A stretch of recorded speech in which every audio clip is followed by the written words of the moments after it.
Terrence Washington's bruised cheek stings as FBI agents storm onto American Airways Flight 2847. The flight attendant who slapped him minutes ago now trembles in handcuffs. Around him, passengers whisper frantically while crew members are escorted, off in restraints.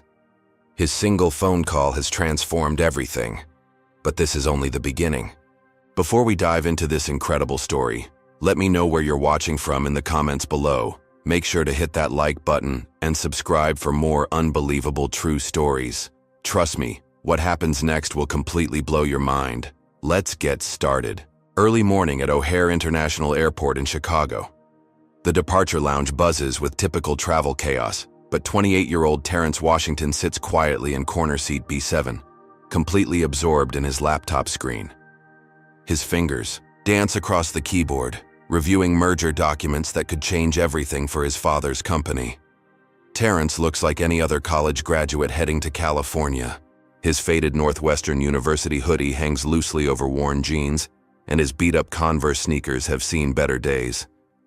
The only expensive item he carries is his laptop, and even that's concealed in a simple black backpack.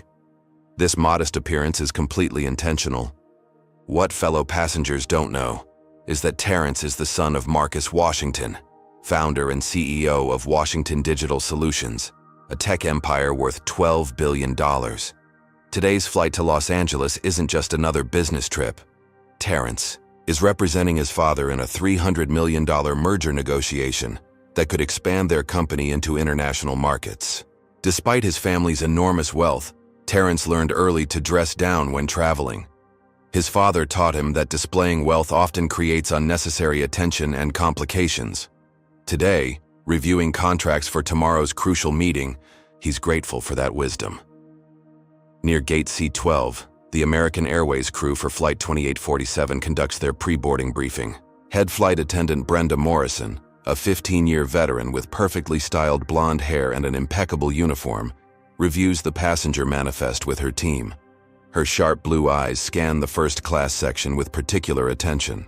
"Busy flight today," she announces to junior attendants Jessica Chen and Robert Martinez. "First class is completely full. Corporate types heading to Los Angeles for business meetings." Morrison prides herself on reading passengers quickly. In her mind, she can instantly identify who belongs where. When she notices Terrence's name, on the first-class manifest she frowns slightly. The name sounds unfamiliar, not like the usual corporate executive she recognizes. As boarding begins, Morrison positions herself strategically at the first-class entrance, greeting each passenger with practiced professionalism. Corporate lawyers in expensive suits receive warm smiles and personal attention. Tech executives get enthusiastic welcomes and immediate drink offers. Then Terrence approaches with his boarding pass. Morrison's demeanor shifts instantly. Her smile fades as she takes in his casual attire, worn shoes, and backpack. This young black man doesn't fit her mental image of a first-class passenger. Her trained eye searches for signs of wealth: expensive watch, designer luggage, tailored clothing. She finds none. "Excuse me," Morrison says, her voice noticeably cooler than moments before. "May I see your boarding pass?" Terrence hands over his phone, displaying the digital boarding pass. Morrison studies it far longer than necessary, her eyes narrowing with suspicion. "This is first class, seat 2A, she states, as if Terrence might not understand. "Yes, that's correct," Terrence replies politely, recognizing the familiar tone. He's encountered this skepticism countless times before. Morrison reluctantly steps aside, but her eyes follow Terrence as he stows his backpack and settles into his seat. Behind him, an elderly white woman named Mrs. Eleanor Whitfield observes the interaction with interest. "Interesting passengers these days," Mrs. Whitfield whispers to Morrison during drink service. "You never know who's really supposed to be up here." Morrison nods knowingly. "I've been doing this for 15 years. I can usually tell who belongs." "Where?" Terrence opens his laptop and continues working, well aware of their stares and whispered comments. He's faced discrimination throughout his life, even with his family's wealth and his Harvard MBA. The irony never escapes him that his father's company employs thousands of people, yet he's still viewed with suspicion in first class. His phone buzzes with a text from his father. "Safe travels, son. Remember what we discussed about maintaining dignity under pressure? This merger will open doors across Asia. Terrence smiles slightly, typing back, "Always do, Dad. See you next week." The merger documents on his screen represent months of careful negotiation. Tomorrow's meeting in Los Angeles could establish Washington Digital Solutions as a major player in international markets. The contracts detail partnerships with technology firms in Japan, South Korea, and Singapore. As the plane prepares for departure, Morrison continues her subtle surveillance of Terrence. She notices his expensive laptop, but assumes it's borrowed or stolen. She observes his professional focus, but interprets it as suspicious behavior. Every normal action becomes evidence in her prejudiced mind. Something doesn't add up about that passenger in 2A, Morrison tells Jessica Chen as they prepare for takeoff. Keep an eye on him during the flight. Jessica glances at Terrence, who's calmly reviewing spreadsheets, and shrugs. He seems fine to me, just working on his computer. Trust me, Morrison insists. I've seen this before. People using fake tickets, pretending to be someone they're not. We need to stay alert. The engines roar to life as Flight 2847 begins taxiing toward the runway. Terrence saves his work and puts away his laptop for takeoff, completely unaware that Morrison is already planning her next move. In just a few hours, this routine flight will become a national news story. As Flight 2847 reaches cruising altitude, Morrison begins her drink service with deliberate precision. She approaches each first-class passenger with professional courtesy, taking detailed orders and offering premium selections from the airline's wine list. When she reaches Terrence's seat, her demeanor shifts noticeably. "What would you like to drink?" she asks curtly, without the warm smile she's offered every other passenger. "Orange juice, please," Terrence responds politely, not looking up from his merger documents. Morrison returns with a plastic cup of orange juice while other passengers receive their drinks in proper glassware. Terrence notices, but says nothing, continuing to review contract terms on his laptop screen. 15 minutes later, Morrison reappears at his seat, this time holding a handheld scanner. "I need to verify your boarding pass again," she announces, loudly enough for surrounding passengers to hear. "There seems to be some confusion about your seat assignment."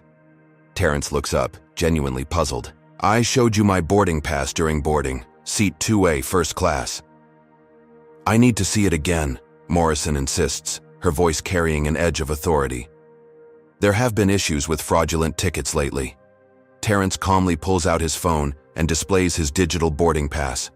Morrison pretends to scan it with her device, taking much longer than necessary while other passengers begin to stare. "This looks suspicious," Morrison declares, examining the screen with exaggerated concern. "The formatting doesn't look right." "It's the standard American Airways app," Terrence explains patiently. "I purchased this ticket through your website 3 days ago." Morrison's voice rises deliberately. "Sir, I'm going to need you to explain how you afforded a first-class ticket. This seat costs over $2,000. The question hangs in the air like an accusation. Nearby passengers turn their full attention to the confrontation. Mrs. Whitfield leans forward with obvious interest, while a businessman in seat 1C pretends to read his newspaper while listening intently. Terrence feels the familiar flush of humiliation and anger, but his father's voice echoes in his mind. Maintain dignity under pressure. He takes a deep breath before responding. "I don't believe I'm required to explain my financial situation to you," he says calmly. "My ticket is valid and properly purchased." Morrison's face reddens with indignation. "I'm the head flight attendant on this aircraft, and I have the authority to verify any passenger's legitimacy. If you can't provide adequate explanation for your presence in first class, I'll need to call security." She reaches for the intercom phone, making a show of her authority. "This is Morrison in first class. I need security to verify a passenger in seat 2A. Yes, I believe there may be an issue with fraudulent ticketing." Terrence's jaw tightens, but he remains seated. He knows that any aggressive response will be used against him. Around him, he hears whispered conversations. "I knew something was off. How did he get up here? They really need better security." Mrs. Whitfield speaks up loudly. "Flight attendant, I don't feel comfortable with this situation. This is exactly why I pay extra for first class. Within minutes, a security officer appears in the first-class cabin. He's a stocky white man in his 40s with a no-nonsense expression. Morrison immediately approaches him with her concerns.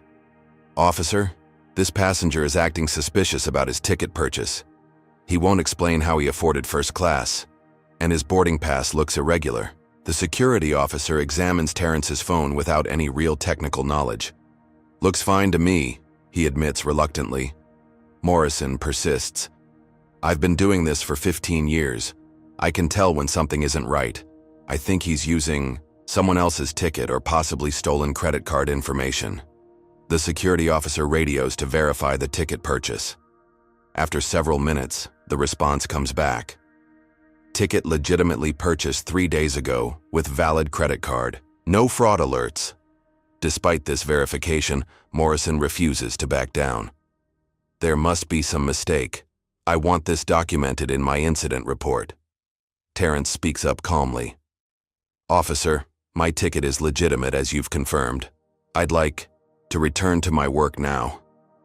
"Sir, please remain calm," the officer says, somehow making Terrence the problem despite Morrison's obvious harassment. As the security officer leaves, Morrison continues her subtle campaign of discrimination. During meal service, she claims the first-class meal options are unavailable for Terrence, offering him an economy-class sandwich instead. When Terrence requests headphones for the entertainment system, Morrison brings him a broken pair while other passengers receive new sealed headphones. "Sorry, that's all we have left," she says with a smirk. Throughout these interactions, Terrence documents everything on his phone. Timestamps, Morrison's exact words, witness names. He's learned from experience that evidence is crucial when facing discrimination. Other passengers begin to notice the differential treatment. The businessman in 1C watches uncomfortably as Morrison continues her harassment. Jessica Chen and Robert Martinez exchange concerned glances, recognizing their colleague's behavior as unprofessional. Mrs. Whitfield, however, nods approvingly at Morrison's actions. "Finally, someone who maintains standards," she says loudly enough for Terrence to hear. As the flight progresses, Morrison's behavior becomes increasingly bold. She accidentally bumps into Terrence's seat repeatedly while serving other passengers. She speaks loudly about security concerns within his hearing range. Terrence continues working on his merger documents, trying to maintain focus despite the constant harassment. The contracts on his screen detail complex international partnerships worth hundreds of millions of dollars.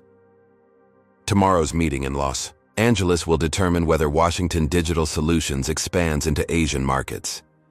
His phone buzzes with an email from his father's legal team, confirming final details for tomorrow's presentation. Terrence responds professionally, not mentioning the discrimination he's experiencing. He's learned to handle these situations without involving his family, unless absolutely necessary. Morrison notices his constant phone use and approaches again. "Sir, you're using your device quite extensively.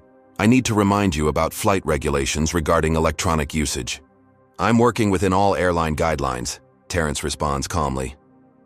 "I'll be the judge of that," Morrison snaps back. The tension in first class becomes palpable as other passengers sense the brewing conflict. Some film discreetly with their phones, recognizing the discriminatory behavior. Others side mentally with Morrison, their own prejudices surfacing. As Flight 2847 continues toward Los Angeles, Morrison prepares for her most aggressive confrontation yet. She's determined to prove her suspicions about Terrence, unaware that her actions are about to destroy her career and freedom. 3 hours into Flight 2847, Morrison approaches Terrence's seat carrying a coffee pot and maintaining her practiced flight attendant smile. The cabin lights have dimmed for the cross-country flight, creating an intimate atmosphere that makes her next action even more shocking. "Would you like some coffee, sir?" she asks, her voice dripping with false politeness. Terrence glances up from his laptop screen where he's reviewing complex merger timelines. "No, thank you. I'm fine." Morrison leans closer, ostensibly to clean the small table beside his seat. As she does, her elbow accidentally knocks the coffee pot, sending hot coffee cascading directly onto Terrence's laptop keyboard. The expensive computer sparks and dies instantly. Months of irreplaceable research, data vanish in seconds. Contract analysis, merger projections, competitive intelligence reports all destroyed. "Oh my goodness!" Morrison exclaims loudly, her voice carrying across the first-class cabin. "I'm so sorry. The turbulence made me lose my balance." She looks around dramatically, as if seeking support for her explanation. The cabin is perfectly still, with no turbulence whatsoever. Clear skies stretch endlessly outside the aircraft windows. Terrence stares at his destroyed laptop, his composed facade finally cracking. 20-hour workdays, weekend research sessions, critical data for tomorrow's presentation, all gone. His hands tremble slightly as he reaches for napkins to clean the coffee. "I need cleaning supplies," he says, his voice tight with controlled anger. "And I need to file an incident report for the damaged equipment." Morrison's demeanor shifts instantly. "Sir, I don't appreciate your aggressive tone. I apologized for the accident." "Aggressive?" Terrence looks up, his eyes flashing with disbelief. "You just destroyed my computer with months of work, and I'm being aggressive for asking for cleaning supplies?"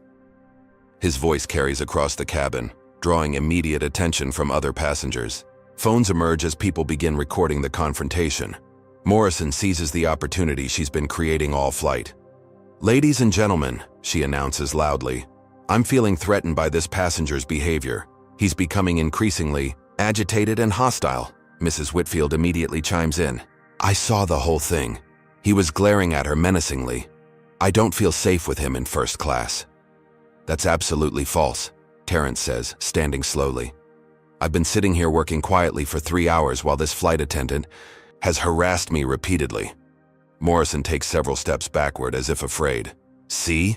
He's becoming aggressive. He's standing up in a threatening manner." The businessman in seat 1C looks uncomfortable but remains silent. Jessica Chen approaches cautiously, trying to defuse the situation. "Maybe we can all just calm down," Jessica suggests softly. "I am calm," Terrence states firmly. "But I will not be subjected to continued harassment and discrimination." Morrison gasps dramatically. "Did you hear that? He's accusing me of discrimination. That's a serious allegation against a 15-year airline employee with a spotless record." She reaches for the intercom phone again. "Captain, this is Morrison in first class. I have a passenger who's becoming increasingly hostile and is now making false accusations against crew members. He's standing in a threatening posture, and other passengers are expressing safety concerns." The captain's voice crackles through the cabin speakers. "Copy that, Morrison. Is the situation under control?" "For now, but I recommend we prepare for possible emergency landing if his behavior escalates further." Terrence feels the familiar trap of racial discrimination closing around him. Every response is being interpreted as aggression. His education, his family's wealth, his professional demeanor, none of it matters when faced with determined prejudice. But before I continue, I need to ask you something. Comment number 1 if you think Morrison's behavior is completely unacceptable and that Terrence is handling this situation with incredible restraint. Hit that like button if you're as outraged as I am about this blatant discrimination. And make sure you're subscribed because what happens next will absolutely shock you. How far do you think Morrison will push this situation? Can Terrence maintain his composure when faced with such obvious injustice?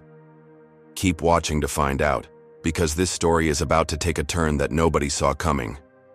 Morrison continues her performance, describing Terrence to the captain as a security threat, based entirely on fabricated concerns. She mentions his suspicious behavior during boarding, his inability to explain his first-class ticket, and his increasingly aggressive responses to her routine questions.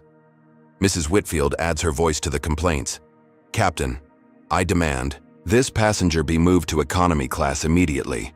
I didn't pay first-class prices to feel unsafe." Other passengers begin taking sides. Some recognize the obvious discrimination and film Morrison's behavior with their phones. Others, influenced by their own prejudices, nod in agreement with her assessment. "He does seem agitated," one passenger whispers. "Why won't he just cooperate?" another asks. "If the flight attendant feels threatened, that's serious. a third adds. Terrence realizes that Morrison is systematically destroying his reputation and potentially his freedom. Her strategy is working perfectly. Provoke him into any response, then characterize that response as threatening behavior. His phone buzzes with an urgent message from his father's office about tomorrow's merger meeting. The destroyed laptop contained the only copies of several crucial analyses. Without that data, the presentation will be incomplete. Morrison notices his phone usage and pounces immediately. "Sir, I need you to put away your electronic device. You're violating safety regulations." "I'm responding to a business emergency caused by your destruction of my computer," Terrence explains calmly. "Security violation," Morrison announces, loudly. He's refusing to comply with crew instructions regarding electronic devices. She moves closer to his seat, her hand extended. "I'm confiscating this device for the remainder of the flight." "You have no authority to confiscate my personal property," Terrence states firmly. Morrison's eyes light up with triumph. Did everyone hear that? He's refusing to surrender contraband materials and challenging crew authority. This is exactly the kind of escalating behavior I was warning about. The captain's voice returns over the intercom. "This is Captain Rodriguez. We're beginning our descent into Los Angeles early due to a security situation in first class. Flight attendants, prepare for possible law enforcement intervention upon landing." Terrence feels the walls closing in. Morrison has successfully portrayed him as the aggressor, despite being the victim of systematic harassment. Her 15-year career gives her credibility that his truth cannot overcome. But he remembers his father's teachings about dignity under pressure. He also remembers something else. His family didn't build a $12 billion empire by accepting injustice quietly. Morrison reaches for his phone again, confident in her authority. "Sir, I'm ordering you one final time to surrender your device and return to your seat." Terrence looks at her with calm determination. "I'll need to make one phone call first. That's my legal right." Morrison laughs dismissively. "Legal right? Sir, you're on an aircraft. I determine what rights you have up here." She has no idea that this single phone call is about to destroy her career, her freedom, and her entire understanding of power in America. Morrison stands beside Terrence's seat, her authority unchallenged for the past 15 years, her confidence absolute. She looks down at him with the satisfaction of someone who has successfully maintained what she sees as the proper order of things. "Sir, I'm giving you one final instruction," she announces loudly enough for the entire first-class cabin to hear. "You need to gather your belongings and move to an economy seat. Your behavior has made other passengers uncomfortable, and I won't tolerate any more disruptions." Terrence remains seated, his hands folded calmly in his lap. "I will not be moving from my legitimately purchased seat. I have done nothing wrong." Morrison's face flushes red with indignation. "Nothing wrong? You've been hostile, uncooperative, and threatening throughout this entire flight. I have been working quietly on my computer until you destroyed it," Terrence responds evenly. "I have answered your questions politely despite repeated harassment." "Harassment?" Morrison's voice reaches a new pitch. "I've been doing my job, maintaining safety and security for all passengers." Mrs. Whitfield nods vigorously from her seat. "Exactly. Some people just don't know their place anymore." The words hang in the air like a confession. Morrison seizes on them immediately. "That's right," she agrees loudly. "Some people think they can just go anywhere, act any way they want without consequences." Terrence's jaw tightens as he recognizes the familiar language of discrimination. "What exactly do you mean by knowing my place?" Morrison realizes she's approaching dangerous territory, but her anger overrides her judgment. "I mean understanding proper behavior, respecting authority, not creating problems where they don't." "Belong!" "Where I don't belong." Terrence stands slowly, his 6-foot frame commanding despite his casual clothing. Morrison sees his movement as the threat she's been waiting for. "There it is. Everyone saw that. He's trying to intimidate me with his size." Several passengers gasp as Morrison backs away dramatically. Her hand moves to the emergency call button, but she stops when she realizes she has an even better option. "Sir, you are out of control," she shouts. You people always think you can solve everything with aggression and intimidation. The phrase, "you people," electrifies the cabin. Even passengers who were sympathetic to Morrison recognized the obvious racism. Phones emerge throughout first class as people begin recording. Terrence's composure finally cracks slightly. You people? What? Exactly do you mean by that? Morrison realizes her mistake but doubles down instead of backing away. I mean troublemakers. People who don't respect rules, who think they're entitled to special treatment. Special treatment? Terrence's voice rises for the first time during the flight. I bought this ticket with my own money.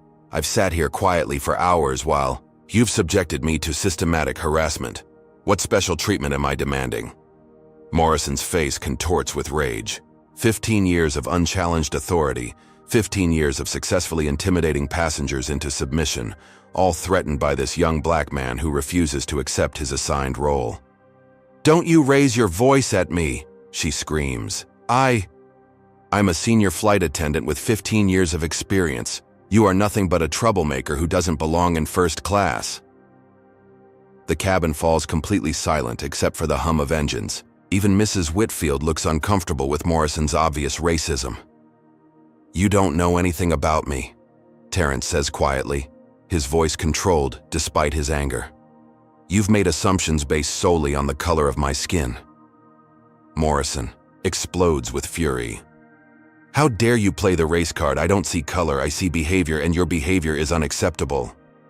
My behavior? Terrence laughs bitterly. I've been the model of restraint while you've destroyed my property, questioned my right to be here, and subjected me to treatment you would never give a white passenger. Morrison's hand trembles with rage.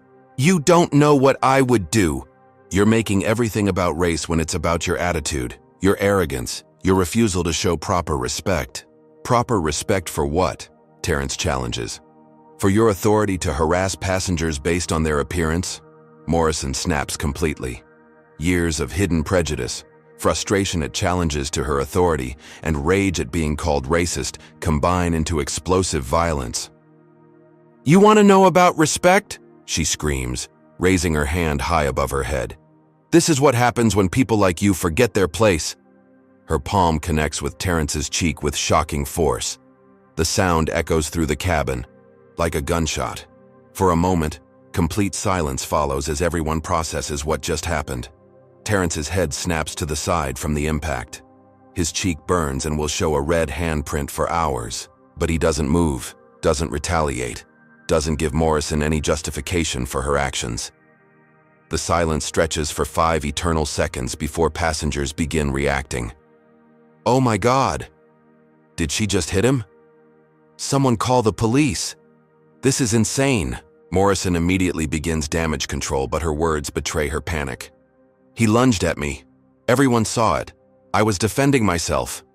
Terrence remains standing perfectly still, his hand slowly rising to touch his burning cheek. I did not move toward you. I have not threatened you.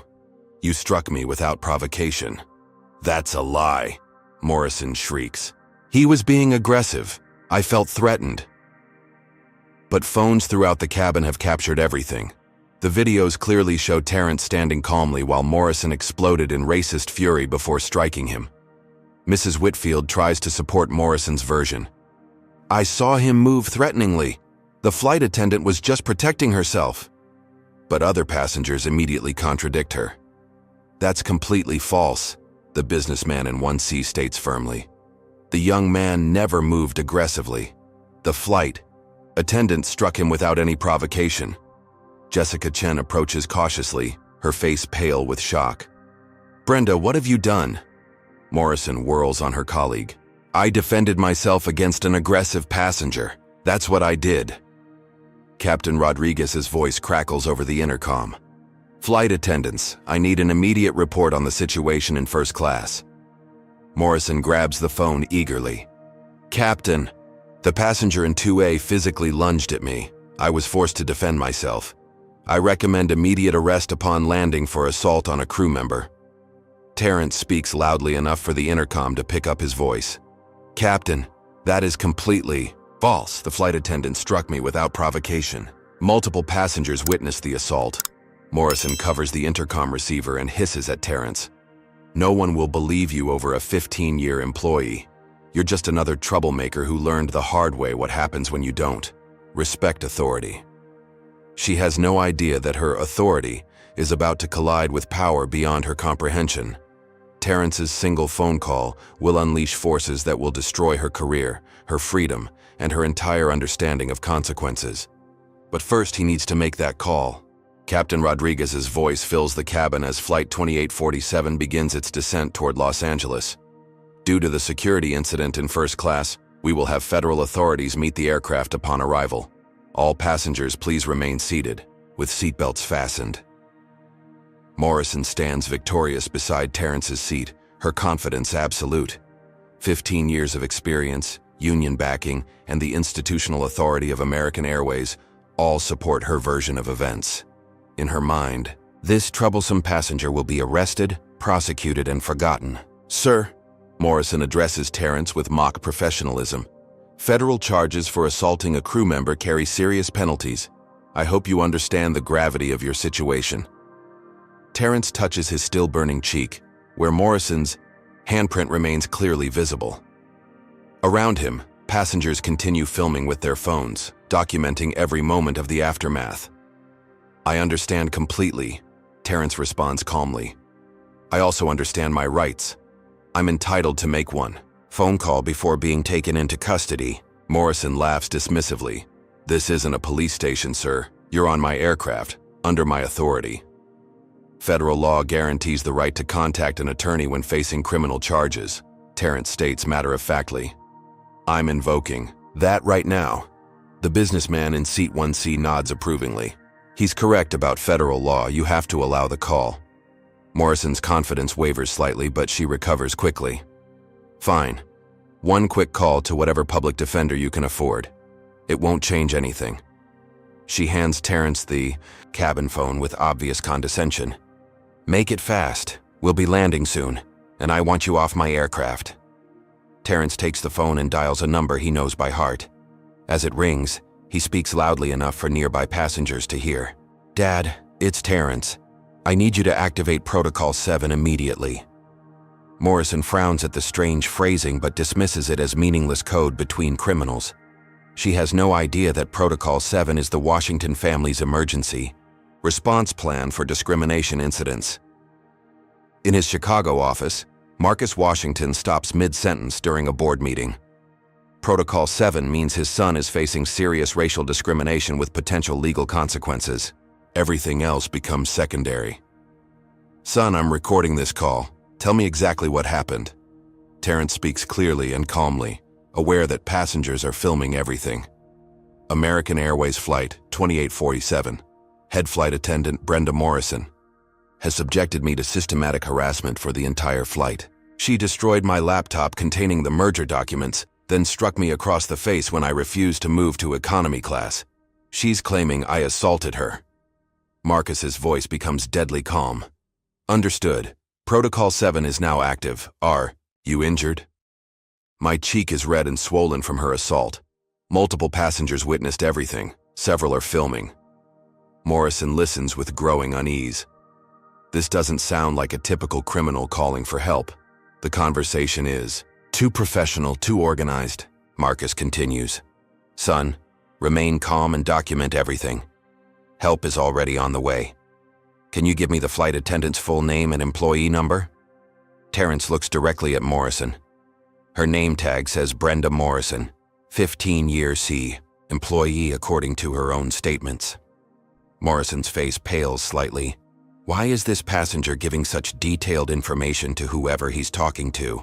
Marcus's assistant appears at his office door, already pulling up emergency contact lists on her tablet. 15 years of building relationships for exactly these moments begin paying dividends. "Patricia?" Marcus dials Senator Patricia Williams, chair of the Senate Transportation Committee. "It's Marcus Washington. My son is being assaulted by airline crew on American Airways Flight 2847. I need federal intervention immediately." Senator Williams remembers the Washington family's substantial campaign contributions and their friendship spanning 2 decades. "Marcus, consider it done. I'm calling FBI Director Hayes personally. Simultaneously, Marcus contacts Raymond Hayes, FBI Director whose son works at Washington Digital Solutions. The conversation is brief and decisive. Ray, I need federal agents at LAX immediately. American Airways Flight 2847. Racial assault on my son by crew members. Full federal response required. Director Hayes doesn't hesitate.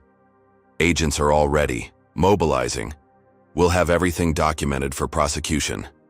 Marcus's third call goes to Jennifer Chen, CEO of American Airways, whom he knows from multiple charity board meetings. Their conversation is terse, but effective. Jennifer, your employee just committed a federal hate crime against my son on Flight 2847.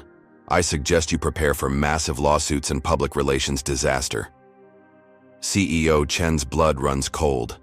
The Washington family's wealth and influence could destroy American Airways through boycotts, legal action, and congressional pressure. Back on the aircraft, Morrison watches Terrence's calm, professional phone conversation with growing alarm. This doesn't match her expectations of a criminal calling for help. Terrence continues speaking to his father. The merger documents were irreplaceable, but my assistant has backup copies. Schedule emergency prep session tonight for tomorrow's presentation. Morrison's eyes widen. Merger documents? Emergency prep sessions?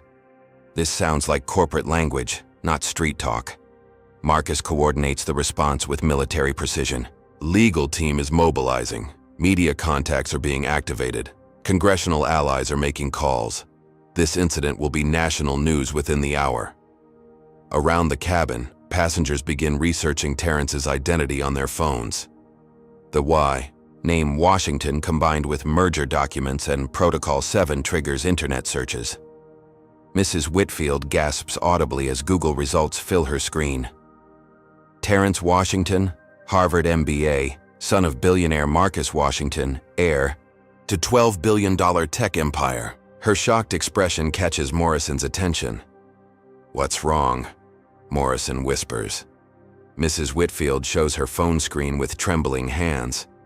Morrison reads the search results and feels her world collapse. Billionaire's son. Washington, Digital Solutions. $12 billion. Harvard Business School. Morrison realizes she hasn't been harassing some random troublemaker. She's been systematically discriminating against one of the wealthiest and most powerful young men in America. Terrence ends his call and hands the phone back to Morrison, whose hand shakes noticeably. "Thank you for allowing me to contact my father. He's looking forward to meeting you personally." Morrison's voice comes out as a croak. Your father?" "Marcus Washington, founder and CEO of Washington Digital Solutions. Perhaps you've heard of him?" The color drains completely from Morrison's face. She has indeed heard of Marcus Washington, tech billionaire, political influencer, philanthropist who appears regularly on financial news programs. Around the cabin, passengers continue their internet research. Photos of Terrence at charity galas, Harvard graduation, business magazine features spread across phone screens. The young man Morrison has been tormenting isn't just wealthy, he's American royalty. Morrison attempts damage control, but her voice betrays her panic. "Sir, I think there's been a terrible misunderstanding. If you're really if I had known." Terrence's response is ice cold. "Known what? That I deserved basic human respect? That racial discrimination is unacceptable regardless of someone's wealth or family connections?" Morrison realizes that her 15-year career, her pension, possibly her freedom, all hang in the balance. The most powerful forces in American business and government are now mobilizing against her. But it's too late for apologies. The wheels of justice, backed by billions of dollars in federal authority, are already in motion. As Flight 2847 continues its descent toward Los Angeles, the atmosphere in first class transforms completely. What began as Morrison's confident assertion of authority has become her desperate struggle for survival. Passengers throughout the cabin frantically search their phones for information about Terrence Washington. The results paint a picture that demolishes every assumption Morrison has made. "Look at this," whispers the businessman in seat 1C to his neighbor. He graduated Harvard Business School with highest honors. His thesis on international tech mergers is still studied there. On another phone screen, Washington Digital Solutions employs over 50,000 people worldwide. Annual revenue exceeds $8 billion. Mrs. Whitfield stares at a photo from Forbes magazine showing Terrence at a charity gala, wearing a custom tuxedo and standing beside tech industry leaders. The caption reads, "Rising stars, next generation business leaders to watch." Morrison overhears fragments of these conversations and feels panic rising in her chest. She approaches Terrence's seat with newfound desperation. "Mr. Washington," she begins, her voice shaking. "I believe there's been a terrible misunderstanding. If I had realized who you were," Terrence's response cuts through her excuse like a blade. "Who I am shouldn't matter. Every passenger deserves basic respect regardless of their background or appearance." Morrison tries a different approach. "Of course, you're absolutely right. I may have been a bit overzealous in following security protocols. Perhaps we can discuss this privately and resolve any confusion." "There's no confusion," Terrence states firmly. "You systematically harassed me, destroyed my property, and physically assaulted me. Multiple witnesses documented everything." As if summoned by his words, passengers begin sharing their video recordings. Phone screens throughout first class display clear footage of Morrison's discriminatory behavior, culminating in her unprovoked assault. Jessica Chen approaches Morrison with obvious distress. "Brenda, I recorded some of your interactions with Mr. Washington. I was planning to report them to management." Morrison's face goes white. "You were recording me?" "Your behavior was completely inappropriate," Jessica explains. "I've never seen anything like it in 5 years of flying." Robert Martinez joins the conversation. "I've got recordings too. The way you treated him was discrimination, plain and simple." Morrison realizes that her own crew members are turning against her. Her carefully constructed narrative is crumbling from multiple directions. Passengers continue researching and sharing information about Terrence's background. Social media posts reveal his extensive philanthropy work, his mentorship of underprivileged students, his family's charitable foundation that has donated hundreds of millions to education and civil rights organizations. "This is incredible," one passenger comments loudly. "His family funds scholarships for thousands of minority students. They built entire computer labs in underserved schools." Another passenger finds video of Terrence speaking at a Harvard commencement ceremony about using privilege to fight systemic inequality. His eloquent speech about dignity and justice contrasts sharply with Morrison's racist assumptions. Mrs. Whitfield desperately tries to distance herself from Morrison's actions. "I never supported any violence," she protests weakly. "I was just concerned about proper procedures." But passengers have recorded her earlier comments about people knowing their place and supporting Morrison's harassment. Her own discriminatory statements are now evidence in multiple phone recordings. Morrison makes one final attempt to control the narrative. "Look, maybe I made some mistakes, but this is being blown out of proportion. I'm a dedicated employee with 15 years of excellent service." Terrence responds with devastating calm. "Your 15 years of service are now under federal investigation. My father's legal team is reviewing every discrimination complaint ever filed against you." Morrison's face goes ashen. She suddenly remembers previous incidents she had successfully covered up. The Hispanic doctor she forced to show his medical license.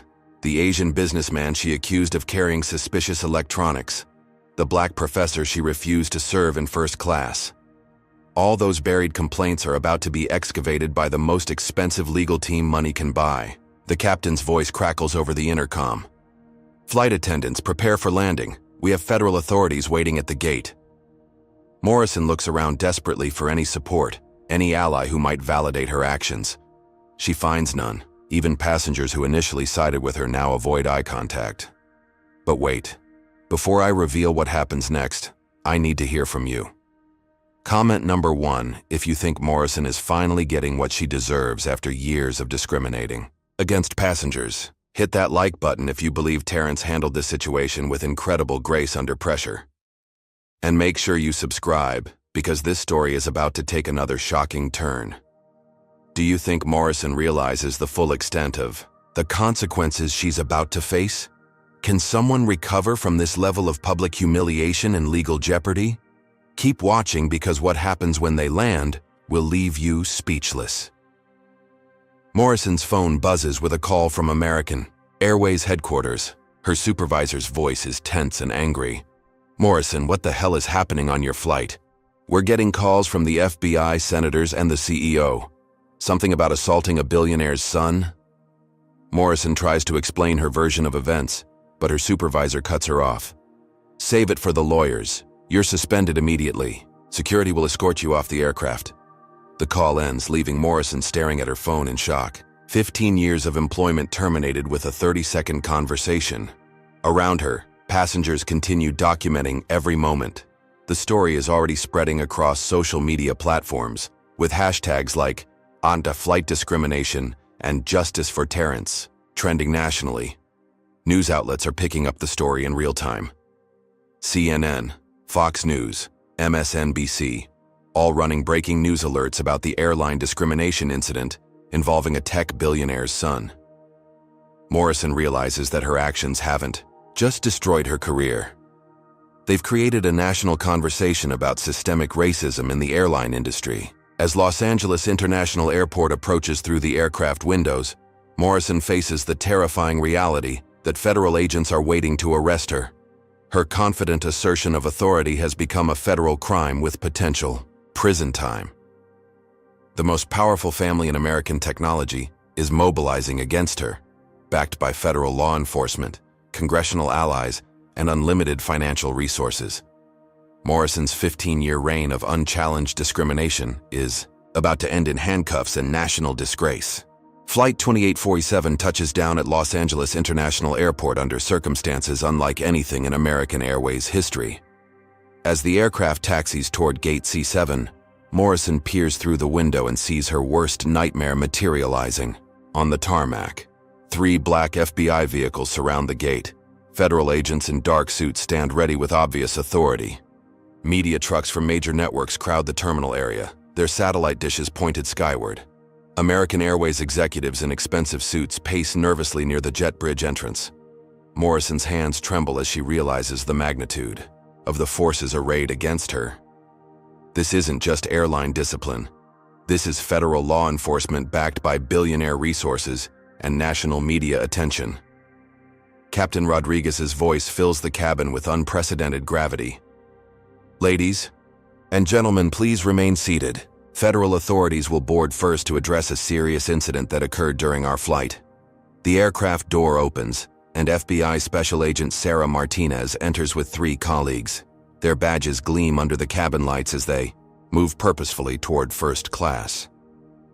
Morrison attempts one last show of authority. "Officers, I'm the head flight attendant. The passenger in seat 2A committed assault during the flight. I've prepared a full incident report." Agent Martinez's response destroys Morrison's remaining hope. "Ms. Morrison, you are under arrest for federal civil rights violations, assault, and false imprisonment. You have the right to remain silent." The handcuffs click around Morrison's wrists as passengers document everything with their phones. Her confident demeanor completely collapses into hysterical desperation. "This is wrong!" Morrison screams. "I was defending myself. He threatened me. I'm the victim here." Agent Martinez remains professionally calm. "Ma'am, we've reviewed passenger, video recordings, and witness statements. The evidence clearly shows you committed unprovoked assault." Mrs. Whitfield attempts to flee the scene, but Agent Thompson intercepts her at the cabin entrance. "Ma'am, we need to speak with you about your statement supporting false accusations." "I didn't do anything," Mrs. Whitfield protests. "I was just expressing my opinion." "Your opinion supported a false narrative that could have resulted in wrongful imprisonment," Agent Thompson explains. "That makes you an accessory to civil rights violations." Meanwhile, Terrence remains seated calmly as federal medical personnel examine his injuries.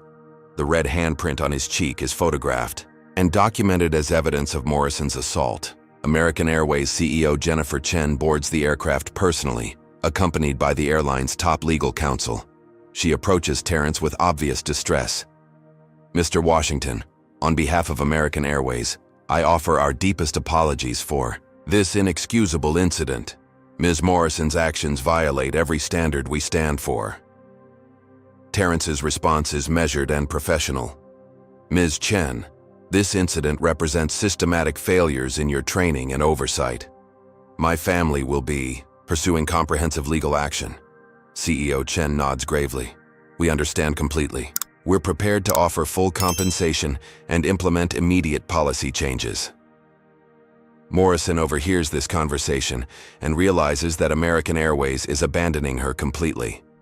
Her 15-year career means nothing compared to the airlines. Need to appease the Washington family.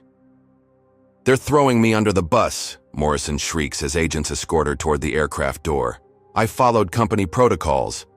I was protecting passengers." Agent Martinez shakes her head. "Ms. Morrison, company protocols don't include racial harassment or physical assault. Your own colleagues have provided statements contradicting your claims." Jessica Chen steps forward with her phone recordings. "Agent Martinez, I documented Ms. Morrison's discriminatory behavior throughout the flight. She systematically harassed Mr. Washington based purely on racial prejudice." Robert Martinez adds his testimony. "I've worked with Brenda Morrison for 3 years. Today's behavior was extreme, but her prejudiced attitudes have been obvious for a long time." Morrison realizes that even her own crew members are testifying against her. Her carefully maintained facade as a professional flight attendant is being exposed as a cover for years of discrimination. As federal agents escort Morrison through the jet bridge, media cameras capture every moment. Her face will be broadcast nationally as the symbol of airline discrimination. Her name will become synonymous with racism in the aviation industry. Behind her, passengers exit the aircraft providing statements to FBI agents.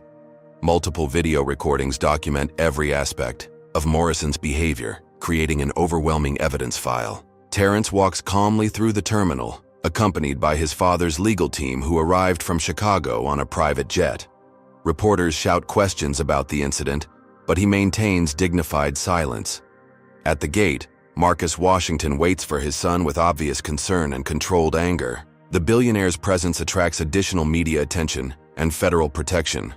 Morrison is led away in handcuffs, her career destroyed, her freedom in jeopardy, her reputation permanently shattered. The confident authority she wielded just hours ago has become national disgrace. American Airways' stock price begins falling immediately as news of the incident spreads. Social media explodes with calls for boycotts and systematic investigation of airline discrimination practices. Morrison's union representative arrives but immediately distances the organization from her actions. "The union cannot and will not defend racially motivated assault," he announces to reporters. Within hours, Morrison's personal life begins crumbling. Her husband files for divorce, claiming he never knew about her racist beliefs. Her adult children change their social media names to avoid association with her actions. The merger meeting that Terrence was traveling to attend gets postponed, but the resulting publicity actually strengthens his family's negotiating position. International partners want to associate with the dignified response to discrimination. Morrison spends her first night in federal custody, facing charges that could result in years in prison. Her 15-year airline career has ended in complete disgrace and criminal prosecution. The story trends nationally on all social media platforms, sparking conversations about systemic racism in the travel industry. Morrison's actions have inadvertently triggered the exact social changes she feared most. As the sun sets over Los Angeles, Morrison sits in a federal holding cell, finally understanding the true cost of racial hatred in modern America. Over the following 72 hours, FBI investigators uncover a systematic pattern of discrimination that transforms Morrison's case from an isolated incident into a federal civil rights investigation spanning multiple years and dozens of victims. At American Airways headquarters in Fort Worth, Texas, FBI agents execute search warrants that reveal Morrison's disturbing history. Her personnel file contains 47 discrimination complaints filed over 8 years, all dismissed by management as passenger misunderstandings or cultural differences. Special Agent Martinez reviews the complaints with growing disgust. Dr. Elena Rodriguez, cardiologist, forced to prove her medical credentials before receiving first-class service. David Kim, tech executive, accused of carrying suspicious electronics because of his laptop case. Professor James Williams, denied first-class meal service despite valid ticket. Each complaint follows the same pattern. Morrison targeting minority passengers with systematic harassment, followed by airline management dismissing valid concerns to protect their employee. American Airways executives attempt damage control, but the evidence reveals corporate negligence that enabled Morrison's behavior. Internal emails show managers joking about sensitive passengers and playing the race card when discussing discrimination complaints. FBI raids on Morrison's suburban Chicago home uncover even more disturbing evidence. Her computer contains bookmarked white supremacist websites, saved articles about racial realism, and social media posts expressing explicitly racist views. Agent Thompson catalogs the evidence. She's been active in online forums discussing strategies for maintaining standards in customer service positions. These groups specifically target service industries to practice racial discrimination. Morrison's digital footprint reveals years of carefully planned discrimination. Screenshots show her bragging to online racist communities about putting troublemakers in their place and teaching lessons about respect. The investigation expands as previous victims learn about Morrison's arrest through national media coverage. Dr. Elena Rodriguez contacts the FBI with detailed documentation of her harassment during a flight 2 years earlier. She questioned my medical degree, demanded I prove I could afford first class, and accidentally spilled coffee on my presentation materials, Dr. Rodriguez testifies. I filed a complaint, but American Airways claimed it was a misunderstanding. David Kim provides similar testimony about Morrison's treatment during his business travel. She confiscated my laptop claiming security concerns, then spent 20 minutes searching through personal files. She made comments about people like me taking jobs from Americans. Professor James Williams describes Morrison's refusal to serve him the first-class meal he had pre-ordered. She claimed they ran out of my selection, but I watched her serve the same meal to white passengers after telling me it was unavailable. Each testimony reveals Morrison's sophisticated understanding of how to harass minority passengers while maintaining plausible deniability. Her 15-year career represents a masterclass in institutional racism. The FBI investigation reveals that Morrison wasn't acting alone. Text messages show coordination with other flight attendants who shared her prejudiced views. A network of discriminatory employees operated across multiple airline hubs. Morrison's union representative abandons any defense as evidence mounts. The union cannot and will not protect members who violate federal civil rights laws, he announces publicly. Ms. Morrison's actions contradict everything we stand for. American Airways faces potential criminal liability for knowingly enabling Morrison's discrimination. Federal prosecutors consider charges against executives who repeatedly dismissed valid complaints about her behavior. The airline's stock price continues falling as shareholders realize the scope of potential lawsuits. Class action attorneys file suits representing hundreds of passengers who experienced discrimination over Morrison's career. Morrison's family life completely collapses under media scrutiny. Her husband grants interviews describing his shock at discovering her secret racist beliefs. "I thought I knew her," he tells reporters. "Apparently, I was married to a stranger." Her adult children publicly disown her actions and change their surnames to avoid association. Her daughter releases a statement. "We were raised to believe in equality and respect. Our mother's actions contradict everything we thought she taught us." Meanwhile, Morrison sits in federal detention, finally confronting the consequences of her hatred. Her court-appointed attorney explains the severity of federal civil rights charges. "Ms. Morrison, you're facing up to 10 years in federal prison," her lawyer explains. "The evidence against you is overwhelming. Multiple videos, dozens of witnesses, years of documented discrimination patterns." Morrison still attempts to justify her actions. "I was just maintaining standards.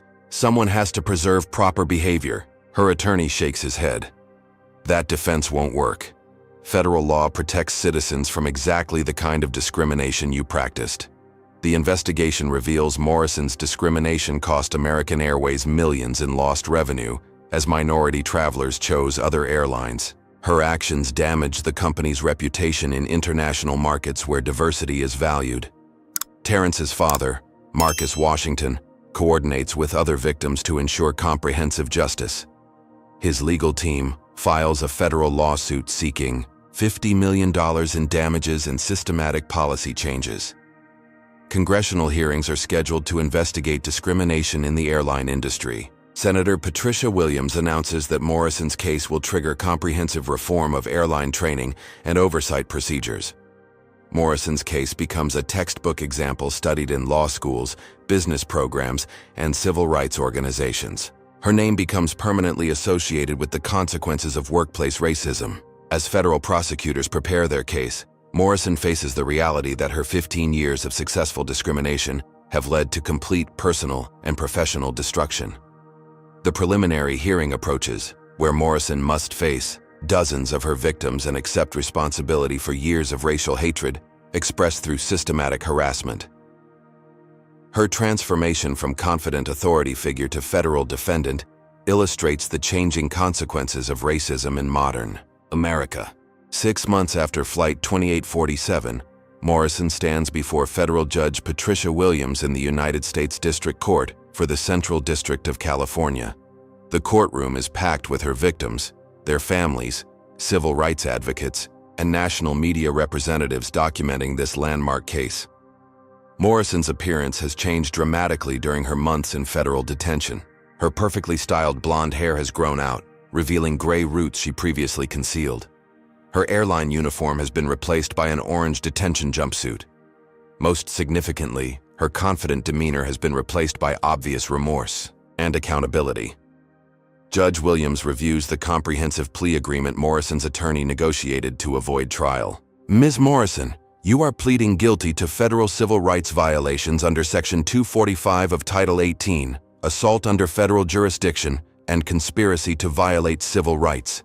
Do you understand these charges carry a maximum sentence of 15 years in federal prison? Morrison's voice is barely audible. Yes, Your Honor, I understand completely. Do you acknowledge that your actions were motivated by racial prejudice and caused substantial harm to multiple victims over several years? Morrison takes a deep breath, finally ready to accept full responsibility. Yes, Your Honor. I was wrong.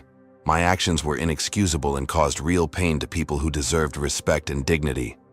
Her guilty plea validates every victim's experience and creates legal precedent for prosecuting discrimination in the transportation industry. 47 victims receive official vindication that their complaints were legitimate and serious. Judge Williams addresses Morrison directly. Ms. Morrison, your case has exposed systematic failures in corporate oversight that enabled years of discrimination. Your guilty plea ensures that future victims will have legal precedent supporting their claims. The sentence reflects both punishment and possibility for redemption.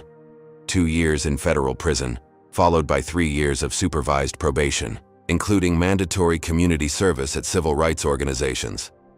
Ms. Morrison, you will serve your sentence at Federal Correctional Institution, Dublin, where you will participate in comprehensive rehabilitation programs focusing on racial reconciliation and bias elimination.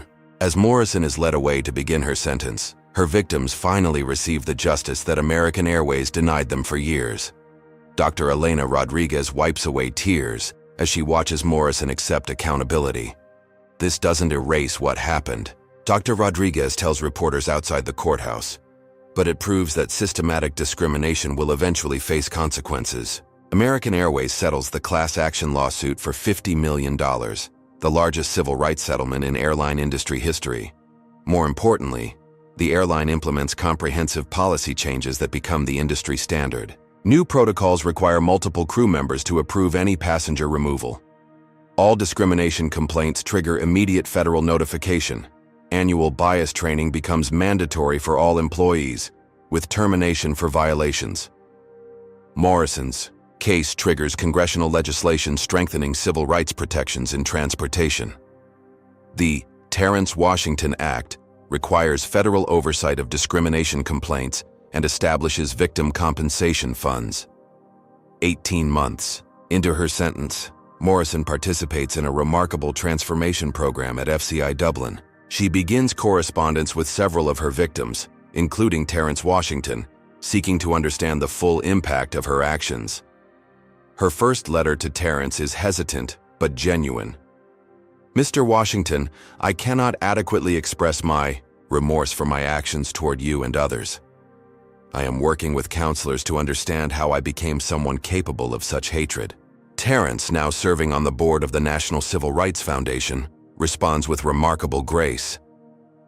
"Ms. Morrison, accountability is the first step toward redemption. I hope your journey leads to genuine transformation and service to others." Morrison's correspondence with victims becomes part of her rehabilitation. She learns about the careers she damaged, the dignity she attacked, the pain she caused to families watching their loved ones face discrimination. Upon release, Morrison begins working at the Chicago Coalition for Racial Justice, teaching bias awareness to corporate employees. Her transformation from perpetrator to educator becomes a powerful tool for change. Her first speaking engagement is at American Airways' annual diversity training, where she faces employees who remember her discriminatory behavior. Her presentation is raw, honest, and transformative. "I spent 15 years believing I was maintaining standards," Morrison tells the audience. "In reality, I was perpetrating systematic racism that damaged lives and violated everything America claims to represent." Terrence Washington becomes the youngest person ever appointed to the National Transportation Safety Board's Civil Rights Division. His experience with Morrison motivates his career shift toward ensuring airline equality. At Harvard Business School, Terrence's case becomes required study in courses on crisis management, corporate responsibility, and civil rights law. His composed response to discrimination is analyzed as a masterclass in dignity under pressure. Morrison serves her full sentence and probation period, emerging as a genuine advocate for racial justice. Her transformation doesn't erase her crimes but demonstrates the possibility of redemption through accountability and service. 5 years after Flight 2847, Morrison and Terrence participate in a joint presentation at the National Civil Rights Museum. Their appearance together symbolizes the possibility of healing after racial trauma. "Hate is learned behavior," Morrison tells the audience, "which means it can be unlearned through commitment, accountability, and service to those we've harmed." Terrence adds, "True justice requires both consequences and the possibility of redemption." Ms. Morrison's transformation shows that people can change when they truly confront their actions. Morrison never returns to the airline industry but becomes a respected voice in bias education. Her case study is taught in diversity programs across corporate America as an example of discrimination's consequences. The merger meeting that Morrison's actions interrupted succeeds beyond expectations. International partners specifically cite Terrence's dignified response to discrimination as evidence of Washington Digital Solutions' character and values.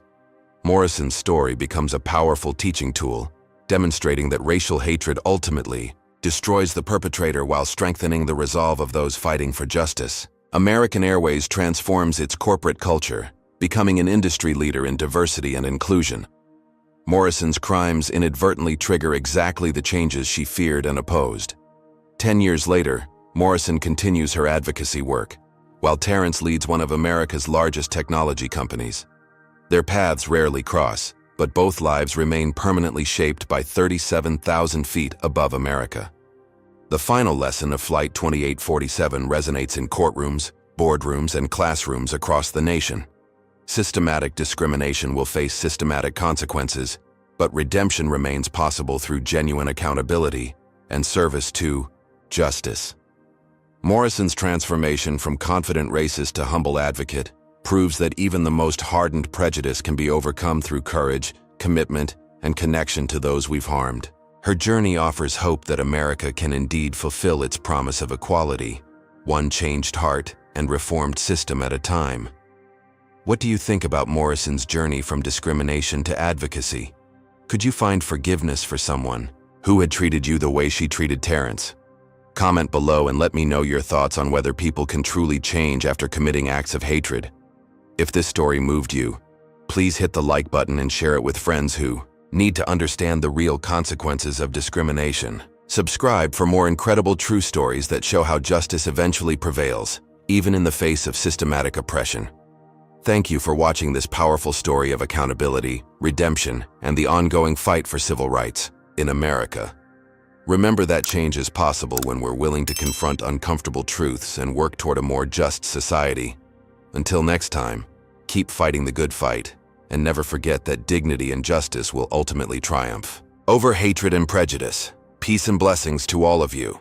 This powerful story teaches us several crucial lessons about discrimination, dignity, and justice in modern America.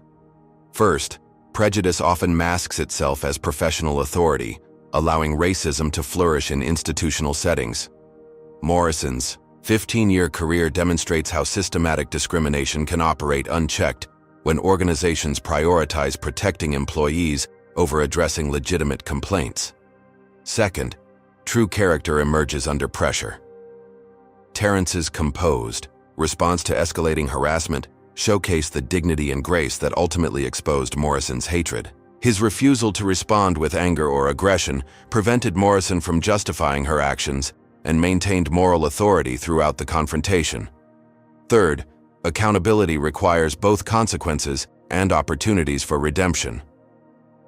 Morrison's imprisonment served justice for her victims, while her subsequent transformation into a civil rights advocate proves that genuine change is possible through honest self-reflection and commitment to making amends. Fourth, individual actions can trigger systematic change.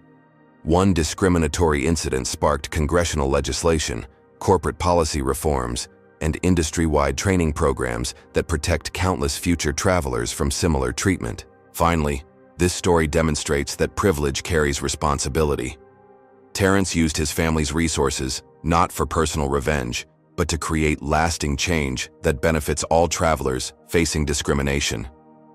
True justice extends beyond individual satisfaction to systematic transformation.